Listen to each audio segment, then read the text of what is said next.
오늘 본문 말씀을 중심으로 성도의 부르심 어떻게 살아낼 것인가, 성도의 부르심 어떻게 살아낼 것인가 라는 제목으로 함께 하나님 말씀을 나누도록 하겠습니다.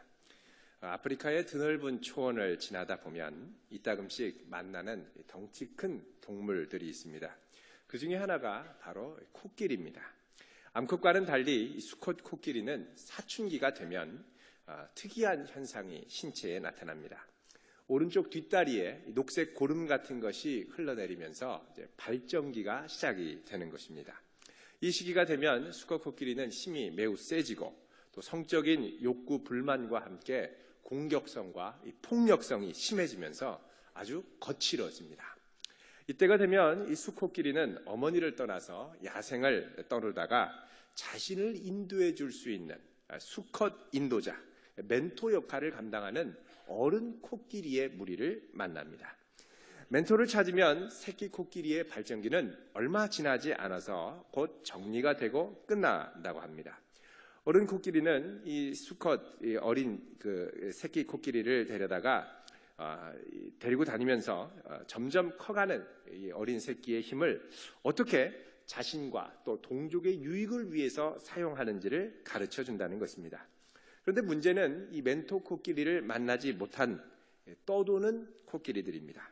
이들은 자신들에게 남아도는 힘을 주체하지 못하는 가운데 이 힘을 어떻게 사용할지 몰라서 방황을 하는데, 이런 방황은 종종 공격성으로 드러납니다. 이럴 때 코끼리는 주변에 있는 코뿔소를 큰 이 이빨, 이 앞니가 있죠, 이걸로 들이받게 되고, 또 공격성 있는 이 사춘기에는 이 코끼리들끼리 만나면 자기들끼리 싸우다가 피범벅이 되도록 사납게 서로를 향하여 공격한다고 합니다.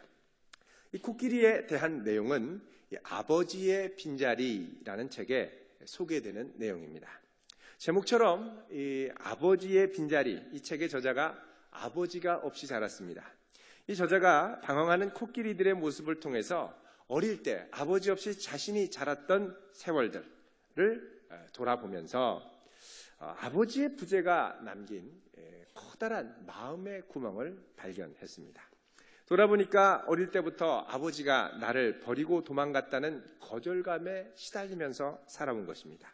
가장 중요하고 권위 있는 한 사람이 너야말로 가치 있는 존재고 너는 지금까지 잘해왔고 지금도 잘해오고 있어, 잘하고 있어 라고 격려해주면 자신이 이토록 방황하면서 자신 없게 살지는 않았을 텐데 하는 마음이 들었습니다. 성인으로 자라오면서 이 저자는 어떻게 스스로를 관리해야 하고 또 어떻게 여성들과 관계를 맺어야 하고 이성들과 관계를 맺어야 하고 또 어떻게 주변 사람들과 관계를 맺고 어떻게 힘을 사용하고 통제해야 할지, 어떻게 남자가 되고 여자로 자랄지, 이런 것들을 모두 아버지에게서 배워야 했는데 그것을 가르쳐줄 아버지가 없었던 것입니다. 가장 중요한 아버지에게 인정받는 확신이 있어야 되는데 이런 확신이 없으니까 늘 다른 사람의 인정을 갈구하며 살았습니다.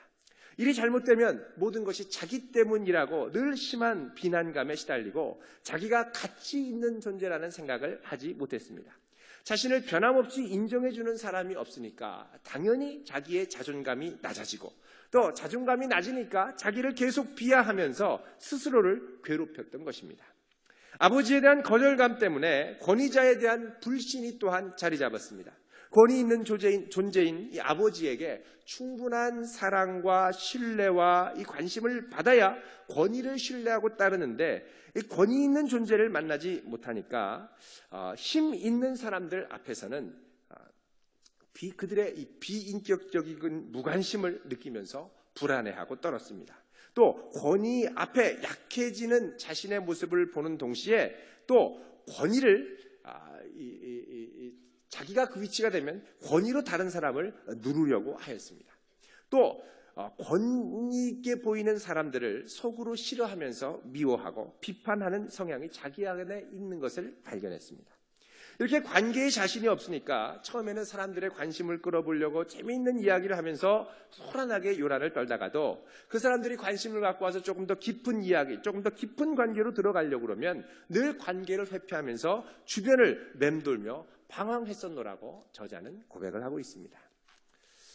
우리에게 알려진 헨리 나우엔이라고 하는 아주 저명한 영성가가 있습니다. 이분이 상처 입은 치유자라는 책에 보면 포스트 모던 시대에 중요한 2세대의 특징이 있는데 그 특징이 뭐냐? 아버지 부재의 세대다라고 지적을 합니다. Fatherless generation. 아버지 부재의 세대. 한 사람의 가치와 안정감은 그의 아버지가 그를 어떻게 바라보고 인정하는가가 절대적으로 중요한데 오늘날의 세대는 여러 가지 이유로 이런 아버지의 인정과 시선을 점점 잃어가고 있다는 것입니다. 그 대신 이런 인정 또 이런 가치 있는 시선을 아버지에게서 찾는 것이 아니라 자기 스스로 만들고 개척하려고 하고 있습니다. 이렇게 하다 보니까 자기 삶의 가치와 기준이 아버지가 아니라 자기의 또래 세대가 기준이 되더라는 것입니다. 성도에게 감사한 것은 성령께서 우리에게 처음 찾아오실 때 우리의 입술을 열어 하나님을 향하여 뭐라고 고백하느냐? 아바, 아버지라고 인정하고 고백하게 하신다는 것입니다. 아바, 아버지, 아바라는 말은 아람어로 아빠라는 친근한 표현입니다. 온 우주 만물을 창조하신 권위 있고 권세 있는 그 하나님이 나의 아빠가 된다고 고백하도록 하셨다는 것입니다. 갈라디아서 4장 6절에 보면 이렇게 말씀하죠. 너희가 아들임으로 하나님이 그 아들의 영을 우리 마음 가운데 보내사 아빠 아버지라 부르게 하셨느니라. 로마서 8장 15절에도 말씀합니다. 너희는 다시 무서워하는 종의 영을 받지 아니하고 양자의 영을 받았으니 우리가 아빠 아버지라고 부르짖느니라. 하나님을 나의 아버지, 나의 아빠로 고백하는 분은 복이 있습니다. 이 하나님이 우리 인생의 진정한 아버지가 되어주실 때 우리 안에 남아있는 아버지 부재의 상처와 흔적들이 점점 아물고 치유받게 될 줄로 믿습니다. 우리가 성령의 능력으로 하나님을 향하여 아빠, 아버지라고 고백하는 것이 그런 면에서 얼마나 중요하고 소중한 경험인지 모릅니다. 자, 우리가 하나님을 향하여 아바, 아버지, 아빠 하나님이라고 고백하면 그 다음부터 우리에게는 새로운 부르심의 차원이 열립니다. 그것은 어떤 차원이냐? 거룩한 하나님의 가족으로의 초대입니다. 자, 우리에게 새 생명이 탄생하면, 우리 가족에게 새 생명이 탄생하고 새 식구가 생기면 자연스럽게 따라오는 것이 가족이죠. 가족이 있어야 한 아이가 건강하게 자라고 온전하게 자랄 수가 있습니다. 어린아이가 태어나는데 태어나자마자 나는 가족 싫어요, 혼자 살래요, 독립하게 해주세요, 이런 아이는 아무도 없습니다. 마찬가지로 우리가 믿음 생활을 시작하면서 자연스럽게 따라오는 것이 있는데 그게 바로 뭐냐? 믿음의 가족, 믿음의 공동체인 교회라는 것입니다. 흔히들 그럽니다. 한 아이를 건강하고 바르게 키우고 싶은가? 그렇다면 그 아이에게는 온 마을이 필요하다. 왜요? 아이가 가족에서의 관계뿐만 아니라 마을의 어르신들, 서로 이 아이들을 사랑하고 돌봐주는 그 관계를 통하여 이 아이가 온전한 인격으로 자란다는 것입니다. 마찬가지로 한 성도를 온전히 성장시키기 위해서, 온전히 거룩함을 이루도록 하기 위해서는 공동체 전체, 믿음의 마을, 믿음의 공동체 전체가 필요하다는 것입니다. 그래서 예수님께서는 우리로 아버지의 자녀로 건강하고 거룩하게 자라도록 하기 위해서 그분의 몸을 우리에게 주셨는데 그 몸이 뭐냐? 바로 교회라는 것입니다. 요즘 좋은 교회를 찾으려는 분들이 점점 많아지는 것을 제가 듣습니다. 어떤 분이 찾아오셔서 얘기합니다. 목사님, 좋은 교회를 찾고 싶습니다. 교회는 많은데 정말 좋은 교회를 찾는 게 쉽지 않습니다. 이런 고백들을 하는 것을 제가 종종 듣습니다. 아마 오늘 이 자리에 오신 분들 중에서도 좋은 교회를 찾으려는 분들이 계실 줄로 압니다. 좋은 교회를 찾고 그 교회에 소속되고 등록되는 것 중요합니다. 그러나 이것 못지않게 중요한 것이 있는데 그건 뭐냐? 내가 교회에 좋은 지체로 준비되는 것입니다. 로마서 12장 1절에 말씀합니다. 그러므로 형제들아, 내가 하나님의 모든 자비하심으로 너희를 권하노니 너희 몸을 하나님이 기뻐하시는 거룩하고 산 제사로 드리라. 여기서 너희 몸을 하나님의 기뻐하시는 거룩한 제사로 드리라고 말씀합니다. 여기 너희 몸이라는 건 뭐냐? 나의 몸 하나도 될 수 있지만 더 크게는 우리의 몸이라는 것은 공동체, 예수님의 몸, 예수님의 몸으로 하나가 된 교회의 식구들, 공동체의 식구들이 한 몸이 되어 하나님이 기뻐 받으시는 거룩한 산제사로 드리라는 것입니다. 그래서 로마서 12장 1절에는 이렇게 말씀한 다음에 조금 밑으로 내려오면 12장 5절에는 이렇게 말씀합니다. 이와 같이 우리 많은 사람들이 그리스도 안에서 한 몸이 되어 서로 지체가 되었느니라. 우리가 한 몸이 되었다라고 다시 한번 강조하는 것입니다. 신앙생활 한다는 것은 나 홀로 하는 것이 아니라 몸의 지체로 한다는 것입니다. 예수님께서 말씀하십니다. 너희는 세상의 빛이요 소금이다. 여기서 중요한 건 빛과 소금도 중요하지만 너희라는 말이 훨씬 더 중요합니다. 나 혼자 빛이 아니라 우리가 빛을 비출 때 밝게 빛나는 것입니다. 나 혼자 소금 한 입자가 아니라 소금 한 스푼이 되려면 모여야 된다는 것입니다. 그래야 제대로 짠맛이 난다는 것입니다. 오늘 본문인 갈라디아서 5장 25절 이하부터는 하나님을 아버지로 부르면서 성령을 따라 살아가는 성도가 어떻게 교회를 통하여 그리스도의 몸을 아름답게 이루어갈 것이냐를 본격적으로 말씀하고 있는 아주 소중한 말씀입니다. 먼저 25절, 26절을 같이 읽도록 하겠습니다. 시작. 만일 우리가 성령으로 살면 또한 성령으로 행할지니 헛된 영광을 구하여 서로 노엽게 하거나 서로 투기하지 말지니라. 자, 여기 보면 이렇게 말씀합니다. 우리가 성령으로 살면 성령으로 행한다. 다른 말로 하면 성령 안에 거하면 성령의 인도대로 산다. 그러면서 우리가 성령으로 있지 않으면 어떻게 되느냐? 26절에 헛된 영광을 구하게 되는데 헛된 영광을 구하는 양식이 두 가지로 나타난다고 말씀하고 있습니다. 첫 번째는 뭐냐? 서로 노엽게 하고 또 다른 것은 서로 투기하게 한다는 것입니다. 자, 여기 보면 헛된 영광을, 성령으로 있지 않으면 헛된 영광을 구하게 되는데 여기 헛된 영광이라는 말, 케노독서이라고 하는 헬라어는 케노라는 말이 비었다라는 것입니다. 텅 빈 영광, 텅 빈 명예를 추구하며 살아가게 된다는 것입니다. 자, 텅 빈 영광을 추구한다는 게 뭐냐? 여기 보면 구체적인 행동 방식으로 먼저 서로 노엽게 한다라고 되어 있습니다. 그러니까 헛된 영광을 추구하면 나타나는 첫 번째 현상이 뭐냐? 다른 사람을 분노하게 한다는 것입니다. 여기 노엽게 한다라는 말이 프로칼레오라는 말인데 쉽게 말하면 프로는 앞에서라는 말이고 칼레오, 콜, 부른다라는 말입니다. 영어 단어로 이게 비슷한 어원으로 나온 게 프로, 콜 대신 보이스라는 말이 나와서 보컬이라는 말, 프로보크라는 말이 있습니다. 프로보크 하면은 영어로 하면 우리말로 하면은 화나게 한다, 자극한다라는 말이 되죠. 다른 말로 하면 다른 사람을 분노하게 한다라는 건 뭐냐? 다른 사람 앞에 딱 서서 야, 나 봐라. 나 이것도 갖고 있다. 저것도 갖고 있다. 이러면서 다른 사람들한테 자랑을 해서 이들보다 우월감을 자랑하고 더 높은 위치를 자랑하고 더 많은 경험을 자랑하고 더 많은 지식을 자랑하고 그러면서 자기보다 약해 보이는 사람을 깔보면서 무시하는 태도가 바로 서로 분노하게 하는 태도라는 것입니다. 다른 사람과 비교해서 그를 밟고 눌러야 뿌듯해지는 겁니다. 이게 헛된 영광을 추구하는 첫 번째 태도라는 것입니다. 그러니까 헛된 영광을 추구할 때 나타나는 첫 번째 현상이 뭐냐? 우월감을 추구한다는 것입니다. 전에 제가 한 교회에서 서울에 있을 때 사역을 하는데 한 교우가 등록을 하셨습니다. 등록 카드를 딱 봤더니 뒤에 내노라 하는 서울의 유명한 대형교회 목록들이 쫙 있어요. 다녔던 이 연수를 보니까 다 1년씩 다닌 거예요. 1년씩. 그래서 제가 야, 참 좋은 교회들을 다니셨네요. 그러자 이분이 기다렸다는 듯이 저는 강남의 모교회도 다니고 용산의 모교회도 다니고 저 강북의 모교회도 다니고 이런 교회 저런 교회 이 교회는 어떻고 저런 교회는 몇 명이 모이고 저 교회는 목사님이 어떻고 막 거품을 흘리면서 자랑을 하시는 거예요. 그래서 제가 훌륭한 교회를 다니셨네요.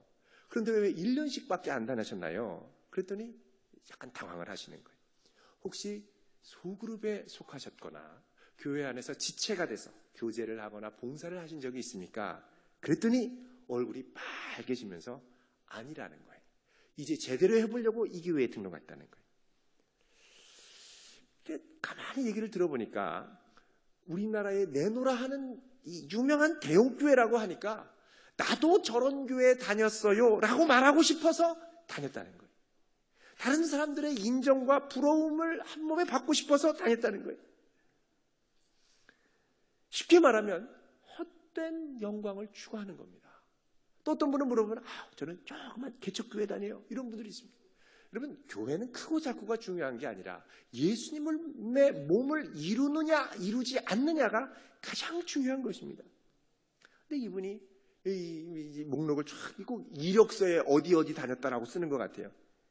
저는 대한민국 1%만이 다니는 명품 교회에 다녔어요. 이 경험을 해보고 싶었다는 거예요. 이런 우월감은요, 참 교묘하게 우리의 영성을 흔들어 놓습니다. 자, 헛된 영광이 드러나는 첫 번째 통로가 우월감이라고 그랬습니다. 헛된 영광이 드러나는 또 다른 두 번째 통로가 있는데 그게 뭐냐? 투기라는 것입니다. 투기, 다른 말로 하면 질투죠. 26절에 또 나옵니다. 헛된 영광을 구하여 서로 노엽게 하거나 서로 투기하지 말지니라. 투기한다라는 거, 시기한다는 거죠. 다른 사람에게 있는 것을 부러워하고 그것을 차지하기 원한다는 것입니다. 이 투기의 가장 근원이 되는 마음이 뭐냐? 열등감입니다. 우리가 헛된 영광을 추구할 때 우월감 아니면 열등감의 형태로 이것들을 추구한다는 것입니다. 그래서 헛된 영광이 주는 특징은 뭐냐? 늘 불안합니다. 항상 비교에 의해서 그 헛된 영광들을 쟁취했기 때문에 끊임없이 비교해야 되고 계속해서 자기가 비교 우위에 있다는 사실을 확인해야 한다는 것입니다. 그래서 자꾸 비교하다 보면 어떻게 되느냐? 주변 사람들을 노엽게 하는 거예요. 화나게 하는 거예요. 동시에 다른 사람들을 투기하고 미워하는 거예요. 다른 사람들을 미워해요. 저 사람은 저것도 갖고 있고 저 사람은 저것도 갖고 있는데 나는 이게 없고 나는 이게 없고. 그러니까 어떻게 해요? 질시하고 미워하기 시작해요. 결국 노엽게 하는 것, 투기하는 것은 헛된 영광의 두 동전의 양면과 같다는 것입니다. 세상의 풍조가 이런 헛된 영광을 추구합니다. 그래서 세상에 우리 광고들 보면요, 이 두 가지 유형입니다. 대한민국 1%만을 위한 특별한 기회, 가야 될 것 같은 거예요. 또 반대로 아직도 안 써보셨어요? 아직도 모르세요? 뭐 이런 거. 이건 뭡니까? 열등감을 자극하는 거예요. 자, 이런 마음을 갖고 공동체에 와서 믿음 생활을 하려고 그러면 이제 관계가 힘들어집니다. 늘 부딪힙니다. 자기가 옳다고 고집을 부리면서 자기 방식에 동의하지 않으면 다 비난하고 열등한 것으로 정죄를 합니다.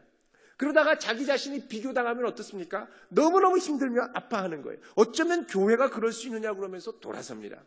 정직하게 말하면 이 모든 것이 무엇 때문에 비롯되느냐? 우리가 성령 안에 있지 않기 때문에 비롯되는 것입니다. 열등감과 투기를 이겨내기 위해서, 헛된 영광을 벗어나기 위해서 우리에게 필요한 것이 무엇입니까? 성령 안에 거하는 것입니다. 성령 안에 거한다는 건 뭐냐? 우리의 시선을 우리 동료와 다른 사람들이 나를 보는 동료의 또래 세대의 시선으로 보는 게 아니라 우리 하나님 아버지, 나를 변함없이 지키시고 사랑하시는 그 아버지의 시선으로 우리를 바라보는 것입니다. 그래서 비교 때문에, 시기심 때문에 신앙생활하는 것이 아니라 오직 우리를 사랑하고 붙들어 주시는 아바 아버지로 인해서 극복하며 이겨가며 이겨내며 살아가는 것입니다. 자, 우리가 성령 안에 있으면서 헛된 영광을 벗어버릴 때 우리 마음에 나타나는 현상이 있습니다. 그건 뭐냐? 그리스도 안에 있는 지체들을 향해서 우리의 마음이 아주 부드러워진다는 것입니다. 온유해지기 시작합니다. 1절 말씀 같이 읽어보겠습니다. 6장 1절 시작. 형제들아, 사람이 무슨 범죄한 일이 드러나거든 신령한 너희는 온유한 심령으로 그러한 자를 바로잡고 너 자신을 살펴보아 너도 시험을 받을까 두려워하라. 자, 여기 보면 신령한 너희는, 쉽게 얘기하면 성령을 따라 살고 성령에 순종하는 너희는 이라는 말입니다. 여기 성령의 사람들에게 나타나는 특징이 나오죠. 온유함이라는 겁니다. 온유함. 구약의 대표적인 인물 모세, 가장 큰 특징이 뭐냐? 온유했습니다. 민수기 12장 3절에 보면 이 사람 모세는 이 땅의 모든 사람보다 가장 온유했다고 그럽니다. 신약의 대표적인 예수님, 특징이 뭡니까? 성품의 특징 여러 가지가 있습니다만 제일 중요한 것이 온유함입니다. 수고하고 무거운 짐진 자들아 다 내게로 오라. 나는 마음이 온유하고 겸손하니 내게로 와서 내게 배우라. 나는 마음이 온유하고 겸손하다는 것입니다. 그래서 전에 마태복음 강해를 할 때 이 온유함에 대해서 뭐라고 말씀드렸냐면 온유는 부드러운 자신감이다 라고 말씀했습니다. 온유는 나약함에서 컴플렉스 때문에서 나오는 부드러움이 아니라 굴복하는 비겁한 이 나약함 부드러움이 아니라 하늘로부터 오는 든든한 자신감, 믿음, 아버지를 향한 신뢰에서 오는 부드러움인 것입니다. 우리 어릴 때 들었던 이소부와 햇볕과 바람, 서로 싸우고 경쟁하는 이야기 아시죠? 지나가는 행인의 옷을 벗기기로 했습니다. 바람은 어떻게 합니까? 거칠기만 했죠. 힘으로 밀어붙였습니다. 그러니까 안 벗는 거예요. 여러분 힘으로 밀어붙이면 절대 안 벗습니다. 어떻게 해요? 부드럽게 따뜻하게 비춰주는 거예요. 그러니까 더워서 결국은 다 벗더라는 것입니다. 자, 이런 온유함, 따뜻한 자신감에서 오는 부드러움, 이게 바로 온유라는 겁니다. 제대로 된 온유라는 겁니다. 이런 온유가 있을 때 우리가 어떻게 되느냐? 공동체의 지체들을 온전히 세우며 바로잡아 줄 수 있다는 것입니다. 여기 보면 바로잡는다. 신령한 너희는 온유한 심령으로 그러한 자를 바로잡아라. 범죄하고 잘못 나가는 이들을 바로잡아라 라고 되어 있습니다. 이 바로잡는다라는 말, 카타르티소라는 말은 이 원어로 보면 이 탈골된 뼈를 제자리로 돌려놓는다는 것입니다. 처음에 이 탈골된 뼈를 제자리에 맞추려면 얼마나 아픕니까? 마찬가지로 처음 범죄하고 하나됨을 이루지 못하고 교만하고 상처 주고 우월감 가운데 아니면 컴플렉스 가운데 있는 이런 성도들을 와서 교회의 한 지체로 같이 만들어가는 건 참 아프고 힘든 일입니다. 처음 맞추려고 그러면 얼마나 힘든지 몰라요. 또 잘못 잡으면 아예 그냥 튕겨나가서 빠져나갑니다. 그래서 필요한 게 뭐냐? 부드러운 심령, 온유한 심령으로 하는 겁니다. 여러분 사람들에게 상처 주는 방법 참 쉽습니다. 뭐 화내지 않아도 돼요. 부드럽지 않아도 돼요. 딱 그냥 하나입니다. 솔직하게 보이는 그대로 얘기하시면 직격탄이 날아갑니다. 집사님 옆구리 살이 참 많이도 튀어나왔네요. 그대로 상처죠. 집사님 청소 참 지저분하게 하시네요. 우리 집사님은 발목이 굵어. 직격탄으로 날아갑니다. 여러분 솔직히 그냥 있는 대로 얘기하면 다 상처받게 되어 있습니다. 그래서 우리에게 필요한 게 뭐냐? 부드러움인 거예요. 부드러움. 따뜻한 부드러움이 필요합니다. 그러면서 동시에 오늘 말씀이 뭐라 그러냐면 그러한 자를 온유한 심령으로 바로잡고 또 뭐라 그러냐면 너 자신을 살펴보아 너도 시험을 받을까 두려워하라. 그래서 여러분 온유함은 겸손함과 깊은 관련을 맺고 같이 가야 됩니다. 예수님도 자신을 뭐라고 그러죠? 나는 마음이 온유하고 겸손하다라고 말씀하죠. 여기서 겸손이라는 건 뭐냐? 나도 성령 안에 있지 않으면, 성령을 따라 살지 않으면 언제든지 저런 헛된 영광을 추구하면서 잘못 나갈 수 있다는 걸 인정하고 어떤 우월감에 사로잡히지 않도록 자기를 경계할 수 있는 것, 이게 바로 겸손이라는 것입니다. 그래서 3절에 뭐라고 말씀하느냐? 아무것도 되지 못하고 된 줄로 알면, 다른 말로 하면 우월감에 사로잡혀 있으면 스스로 속일 수 있다는 것입니다. 그래서 4절에 겸손하게 자기의 일을 살펴보라는 것입니다. 성령의 능력으로 온유하기를 축원드립니다. 자, 오늘 말씀은 이런 온유한 심령으로 성도를 바로잡고 여기서 더 나아가서 우리가 부르신 그리스도의 몸으로서의 부르심을 잘 감당하기 위해서 꼭 필요한 것을 말씀하시는데 그게 2절 말씀입니다. 같이 읽어보겠습니다. 시작. 너희가 짐을 서로 지라. 그리하여 그리스도의 법을 성취하라. 아멘. 너희가 뭘 지라고요? 짐을 서로 지라는 겁니다. 이거를 로마서 15장에는 이렇게 말씀합니다. 우리 잠시 요거를 이렇게 껴놓고 로마서 15장 1절 2절을 보도록 하겠습니다. 로마서 15장 1절입니다. 259쪽 같이 읽어보겠습니다. 시작. 믿음이 강한 우리는 마땅히 믿음이 약한 자의 약점을 담당하고 자기를 기쁘게 하지 아니할 것이라. 자, 여기 보면 믿음이 강한 자는 마땅히 믿음이 약한 자의 뭘 담당합니까? 약점을 담당하라는 것입니다. 저 사람의 부족한 부분, 약한 점을 있는 그대로 지적하고 비난하는 것이 아니라 말 없이 부드럽게 담당해 주라는 것입니다. 그리고 어떻게 하냐? 자기를 기쁘게 하지 말라. 그거 지적하고 그거 당신 이거 하면 잘못돼서 이렇게 하는 게 아니지라고 얘기하면 지적하면 내가 올라가는 것 같아요. 일종의 나의 기쁨이 되는 겁니다. 근데 그런 비교와 지적을 통해서 나의 우월감을 느끼는 헛된 영광을 추구하는 기쁨을 누리는 것이 아니라 그들의 약점을 친히 담당해 주라는 것입니다. 2절 말씀 봅니다. 읽어보겠습니다. 시작. 우리 각 사람이 이웃을 기쁘게 하되 선을 이루고 덕을 세우도록 할지니라. 자, 우리 그리스도 안에 지체된 성도들이 누굴 기쁘게 합니까? 이웃을 기쁘게. 나를 기쁘게 하는 것이 아니라 지체를 기쁘게, 하나님을 기쁘시게 하고, 이렇게 해서 하나님의 선한 뜻을 이루고 덕을 세우도록 하라는 것입니다. 여기 덕을 세운다라는 말은 이 원어가 오이쿠스라는 말에서 왔습니다. 오이쿠메네라는 말인데, 오이쿠스는 뭐냐? 집입니다. 그러니까 덕을 세우는 건 집을 짓는 것입니다. 어떤 집을 짓느냐? 믿음의 성도들의 지체를 갖고 같이 아름다운 집을 지어 간다는 것입니다. 다시 갈라디아서로 와보십시오.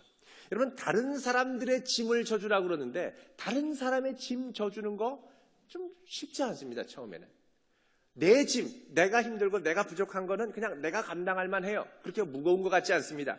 그래서 2절 1번 나눠주에 보면 서로 너희가 짐을 서로 지라 한 다음에 가로하고 1번 돼 있습니다. 밑으로 내려가면 뭐라고 돼 있습니까? 또는 무거운 짐을. 그러니까 원문으로 보면 6장 2절에 나오는 짐은 무거운 짐이고 6장 5절에 나오는 각각 자기의 짐을 지라는 이 짐은 가벼운 짐으로 원문이 다르게 쓰여졌습니다.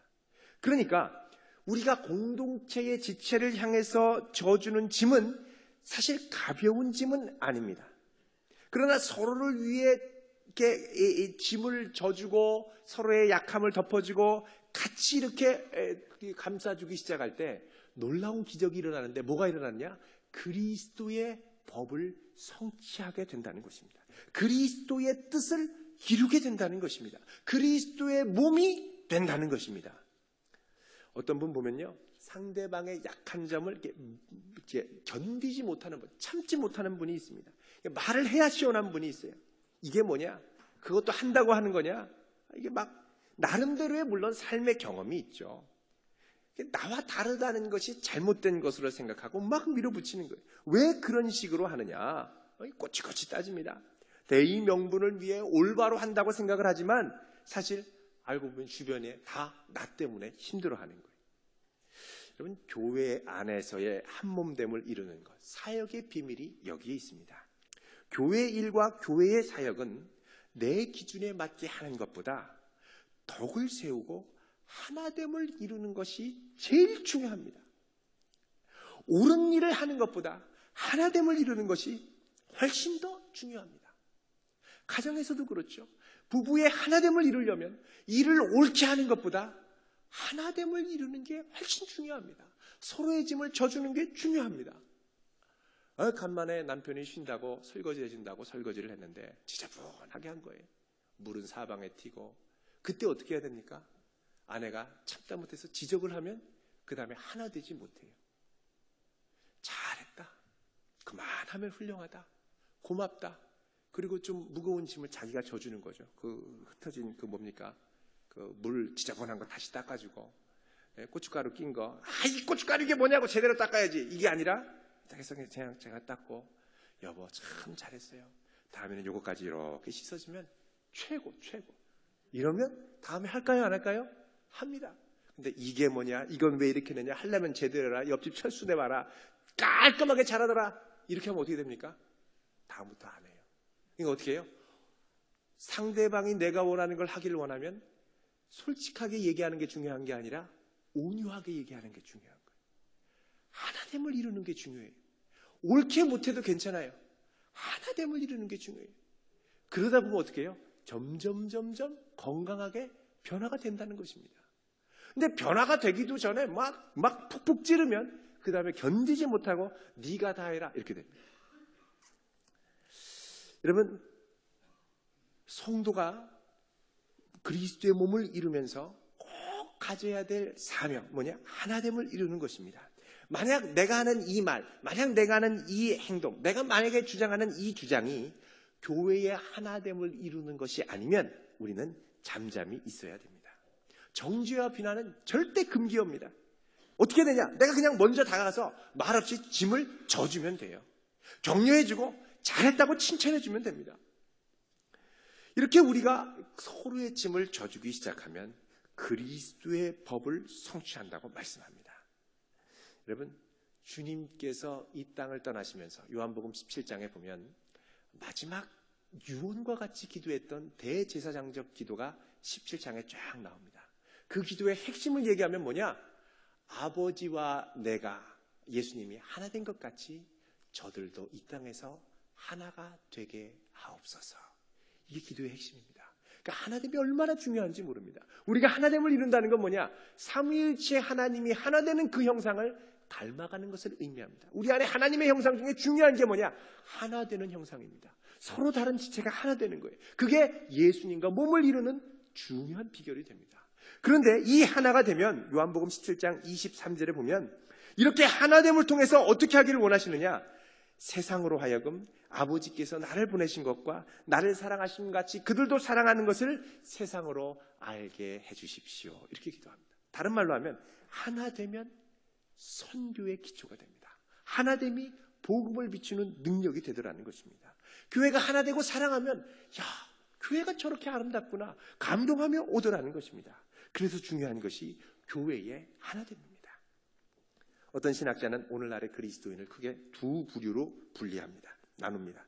첫 번째는 심미적 그리스도인입니다. 심미적 그리스도인은 뭐냐? 교회 생활을 하는데 종교 생활을 하는 겁니다.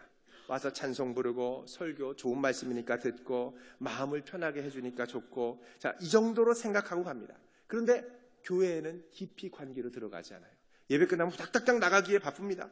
왜? 그 관계하고 엮이면 그 다음부터 골치 아파지거든요. 예배 끝나면 누가 말을 걸까 두려워서 재빨리 막 나갑니다. 심미적 그리스도인에게 오늘 말씀은 무지하게 부담스러운 말씀이죠. 서로 짐을 지라, 그것도 무거운 짐이라는데 그래서 그리스도의 법을 성취하라고요? 싫어요. 좋은 교회는 찾고 싶지만 내가 좋은 교회의 좋은 지체가 되고 싶은 마음은 없는 것입니다.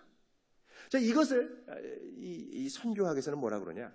교회 안에 들어와 있는 비그리스도인이다라고 분류합니다. 그러니까 진정한 그리스도의 몸을 이루는 공동체적 영성, 공동체적 복음의 의미를 모르기 때문에 그렇다는 것입니다. 이렇게 신앙생활하는 건 스스로 만족할지는 모르지만 오늘 말씀에 비추어 볼 때 건강한 신앙생활은 아니라는 것입니다.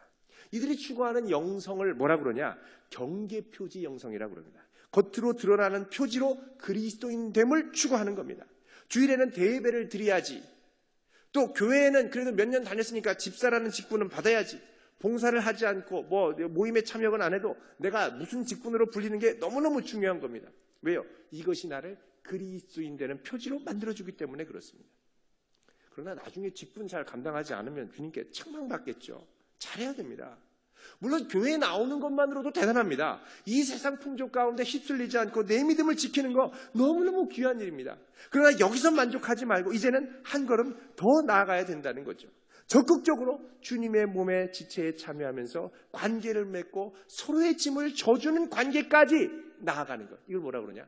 관계적 그리스도인, 관계적 영성을 추구하는 그리스도인이라고 말합니다.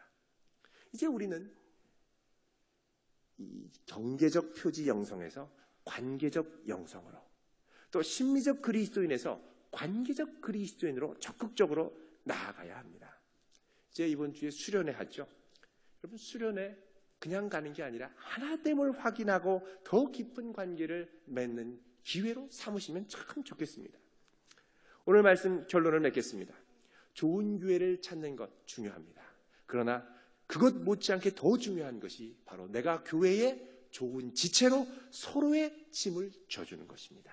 성령 안에서 우월감이나 열등감 같은 헛된 영광을 추구하지 말고 서로의 짐을 져주면서 아름다운 하나됨을 이루어 세상의 빛과 소금이 되는 귀한 대전도안 교회 되기를 주의 이름으로 축원드립니다. 기도하겠습니다.